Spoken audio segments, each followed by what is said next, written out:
na-demonetize po ako dahil sa remix reel. Guys, based on my experience ito.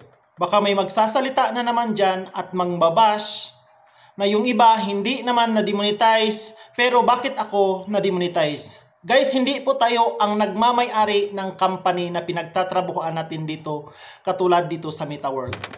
Ito ang tandaan natin.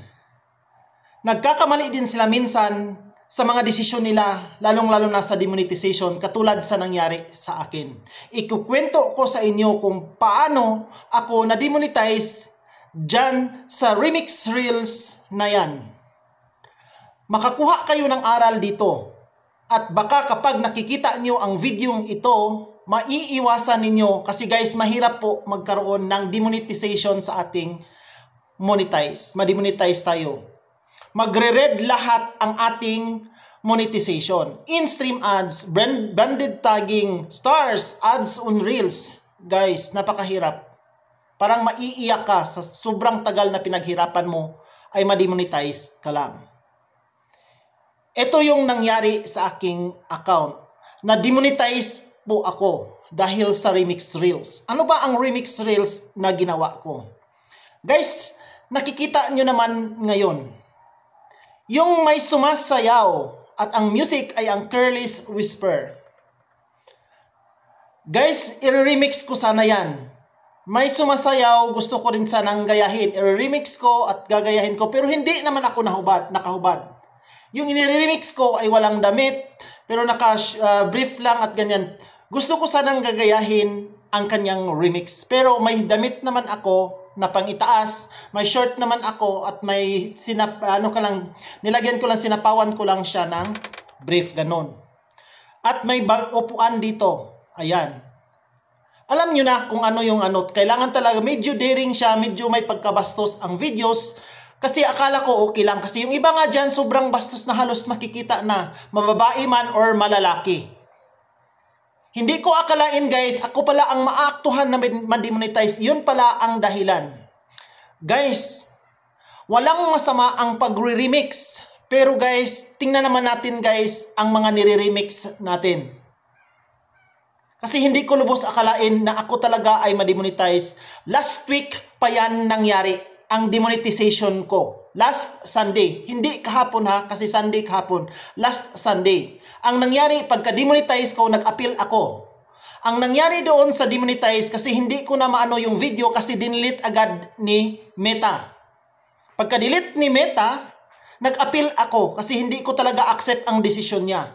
At nanalo ako sa appeal at ang sabi, yung nag-check daw yung video na in-upload ko is technology. Nung pangalawa na nag-appeal ako is mga admin na ang nag-check.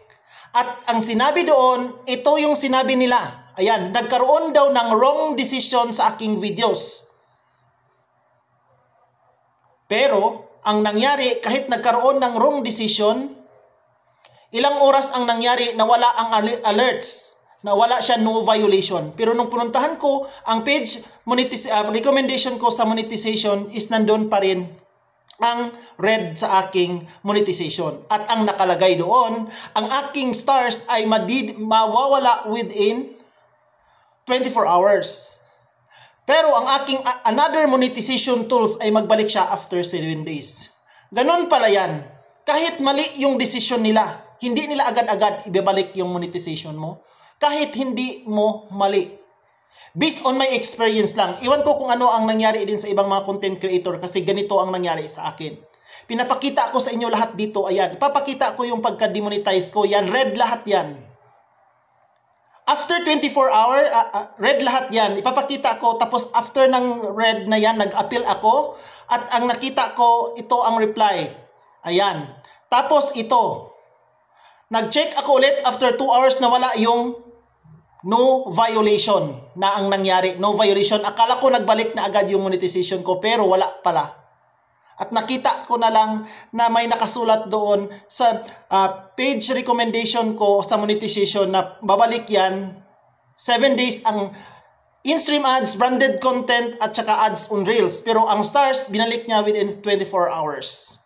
Kasi baka magtaka kayo dyan na bakit nagkaroon ako ng ads ngayon dyan, pati sa aking reels. At may stars ako na naka-red pa dyan. Guys, kagabi bumalik lahat ang aking monetization. Nagbalik lahat guys, kaya nag-vlog ako at wala pa akong sinabihan guys na nangyari sa akin ito.